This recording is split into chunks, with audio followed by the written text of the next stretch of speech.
ایک جگہ مناظرہ چل رہا تھا قادیانیوں سے، قادیانی مناظر تو تھے، لیکن ہماری طرف سے جو مناظر بیٹھے وہ علامہ Khalid Mahmood P H D London رحمہ اللہ بیٹھے۔ مسئلہ یہ تھا کہ ہمارے کچھ مسلک سے ہٹ کے کسی اور مسلک کے لوگوں نے جا کے مناظرہ طے کر لیا، تو اب ان سے ہوتا نہیں تھا، تو انہوں نے کہا جی دیوبندی مول صاحب کو بلاؤ، تو حضرت علامہ صاحب کو بلایا گیا۔ علامہ صاحب گئے تو آپس کے معاملات میں الجھتے نہیں تھے کہ ظاہری بات ہے اب جو کسی بڑے فتنس کے ساتھ بیٹھے ہیں تو پہلے ہی سے نمٹ لیں۔ تو علامہ صاحب کے سامنے انہوں نے شرطیں رکھی۔ شرطیں یہ تھیں کہ قرآن حدیث سے دلیلیں دو گے کہ مرزا قادیانی نبی نہیں ہے۔ اب مرزا قرآن کے وقت اترتے وقت کہاں تھا، یا حدیث کے نازل ہوتے وقت کہاں تھا؟ اب قادیانیوں نے ایسی شرط رکھی نا، مرزا کا نام تو قرآن حدیث میں ہوگا نہیں، اور مسلمان وہاں سے کون سی آیت پڑھیں گے، لہٰذا ہم جیت گئے۔ اب وہ بیچارہ مناظر جو تھا وہ ادھر ادھر ہو گیا، تو علامہ صاحب جا کر بیٹھ گئے۔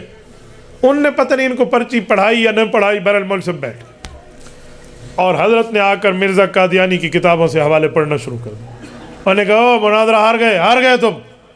علامہ صاحب پھر بھی پڑھتے رہے۔ انہوں نے کہا پھر ہار گئے، یہ پھر بھی پڑھتے رہے، کیونکہ وہ ایک نتیجے تک لانا چاہتے تھے۔ آخر جب شور شرابہ ڈلا نا اور یہی بات سامنے آئی کہ بھئی تم مناظرہ ہار رہے ہو، شرط کی مخالفت ہے، تو علامہ صاحب نے کہا کون سی شرط کی مخالفت ہے، ثابت کرو۔ انہوں نے کہا جی ادھر لکھا ہے قرآن اور حدیث سے بات پیش کرو گے، آپ وہ نہیں کر رہے۔ تو علامہ صاحب نے کہا لکھ دو کہ میں قرآن حدیث پیش نہیں کر رہا۔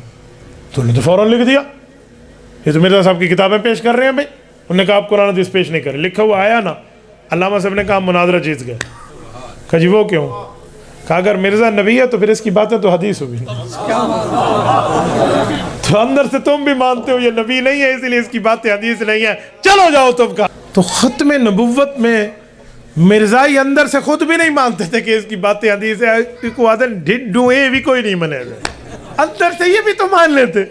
تو بھائی اس طرح کے کئی معاملے ہیں جہاں پر ان کو کھلے بجے لگے ہیں، جیسے ہم سرائکی میں کہتے ہیں کوڑے گندے تھین، پھر بھی اس کے بعد ماننے کے تیار نہیں ہیں۔ تو بھائی یہ دنیا کی ذلت ہے، اس سے لے لو اور واپس آ جاؤ، آپ رسول اللہ صلی اللہ علیہ وسلم کے قدموں میں آ جاؤ، ہم آپ کو بھائی کہہ کر اپنے سینے سے لگا لیں گے۔ ہمیں کوئی ذاتی دشمنی کسی سے نہیں ہے۔